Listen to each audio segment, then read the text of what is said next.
Halo, Assalamualaikum warahmatullahi wabarakatuh.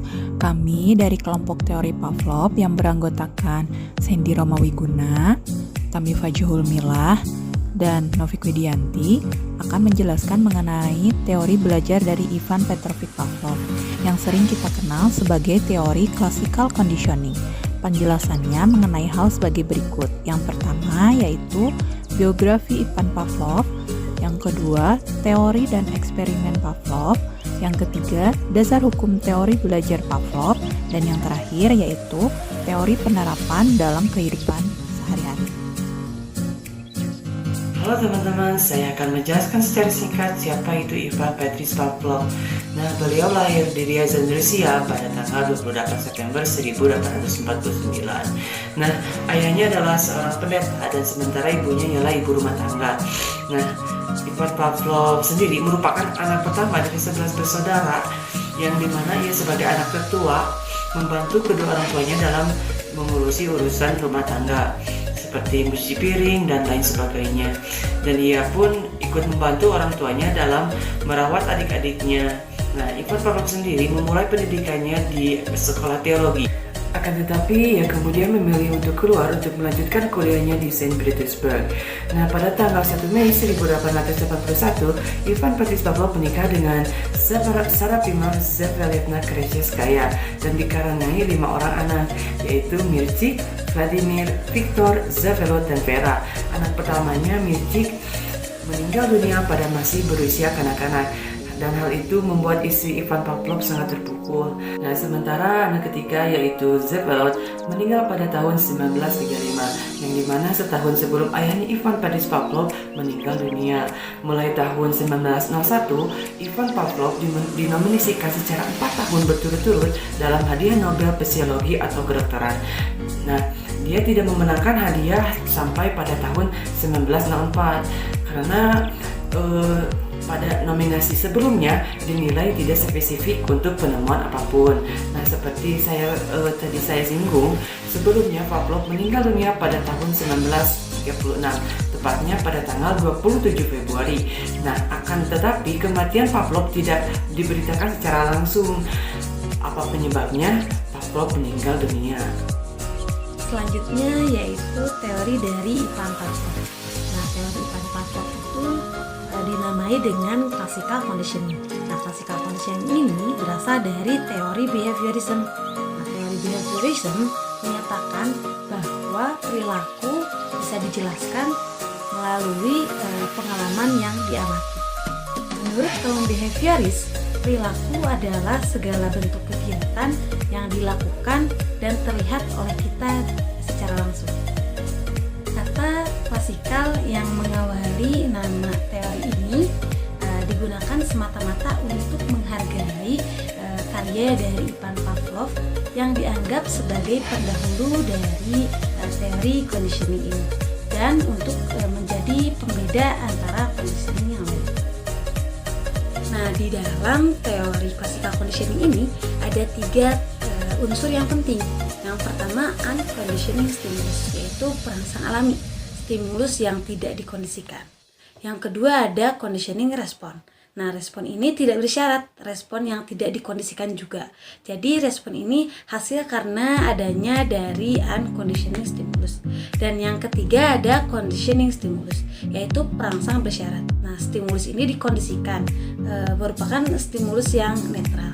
Nah, ketika 3 unsur ini disatukan, maka akan menghasilkan unsur yang lain, yaitu conditioning respon, yaitu respon yang dikondisikan. Nah, ketika Pavlov melakukan eksperimen, ia mengukakan konsep yang lain yang masih berhubungan dengan pengkondisian. Yang pertama ada excitation, yaitu kepunahan. Nah, kepunahan ini berlaku apabila rangsangan alami tidak diikuti dengan rangsangan-rangsangan yang tidak alami atau rangsangan yang tidak dikondisikan. Nah, di mana lama-kelamaan individu atau organisme tersebut tidak akan bertindak.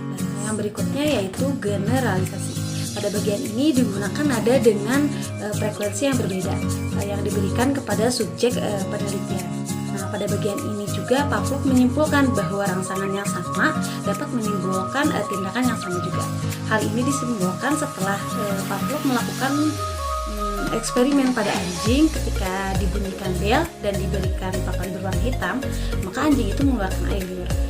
Ketika itu terus dilakukan, maka anjing tersebut masih tetap mengeluarkan air liur. Ketika Pavlov tidak membunyikan bel namun memperlihatkan papan berwarna hitam, anjing tersebut masih mengeluarkan air liur. Di situ dapat disimpulkan bahwa ketika berbeda pun tetap memberikan respon yang sama.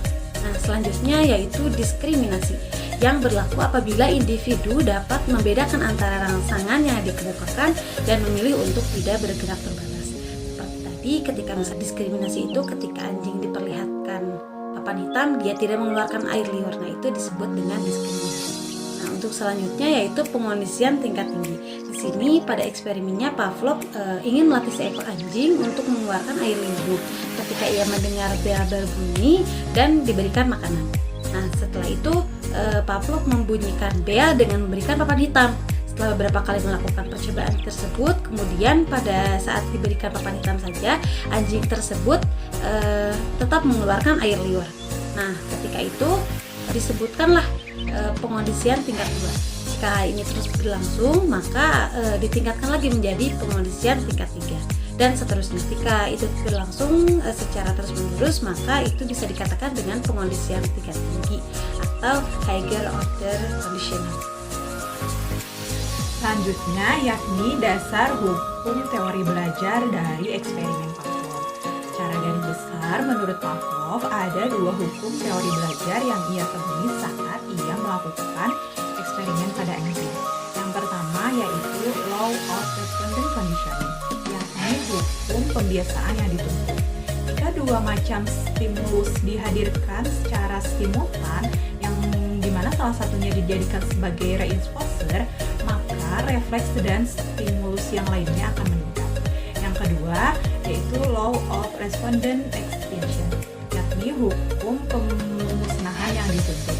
Jika refleks yang sudah diperkuat melalui respondent conditioning itu didatangkan kembali atau dihadirkan kembali tanpa menghadirkan reinforcer, maka kekuatannya akan menurun atau berkurang. Selanjutnya ialah mengenai penerapan teori Pavlov pada kehidupan sehari-hari, khususnya pada bidang pendidikan. Perlu diketahui, awal tujuan dari eksperimen Pavlov ini sebenarnya untuk mengetahui atau memahami bagaimana fungsi pencernaan. Namun setelah ia melakukan eksperimen, ternyata hasil eksperimennya tersebut dinilai sangat berguna untuk mengembangkan teori belajar, sehingga banyak peneliti yang mengadopsi teori Pavlov ini untuk mengembangkan teori belajar pada dunia pendidikan. Nah, penerapan teori classical conditioning ini sendiri digunakan untuk mengubah sikap atau perilaku maladaptif menjadi perilaku adaptif. Contohnya, seperti seorang siswa yang takut akan mata pelajaran fisika, matematika atau mata pelajaran lainnya yang tidak ia sukai. Jadi, rasa suka atau rasa senang terhadap mata pelajaran tersebut. Seperti kita ketahui bahwa setiap teori pasti memiliki kekurangan dan kelebihan, sama halnya dengan teori belajar dari Ivan Pavlov ini. Kekurangannya yakni proses pembelajarannya sangat tidak menyenangkan bagi siswa, karena guru sebagai sentral dan bersikap otoriter. Komunikasi hanya berlangsung satu arah, guru melatih dan menentukan apa yang harus dipelajari oleh siswa. Siswa dipandang pasif sehingga siswa hanya mendengarkan dengan tertib penjelasan dari guru dan menghafal apa yang sudah didengarnya. Nah, ini dipandang sebagai belajar yang efektif. Guru tidak memperhatikan individual difference. Nah, kelebihan dari teori belajar Ivan Pavlov ini yakni cocok untuk memperoleh kemampuan yang membutuhkan praktek dan pembiasaan yang mengandung unsur seperti kecepatan, spontanitas, kelenturan, refleks, daya tahan, dan lain sebagainya. Nah, teori ini juga cocok diterapkan untuk melatih anak yang masih membutuhkan dominasi peran orang dewasa, seperti suka mengulangi dan harus dibiasakan, suka meniru, dan dengan bentuk-bentuk penghargaan seperti diberikan komet. Sekian penjelasan dari kelompok kami, kurang lebihnya kami mohon maaf. Semoga ilmu yang telah kami sampaikan bermanfaat. Wassalamualaikum warahmatullahi wabarakatuh.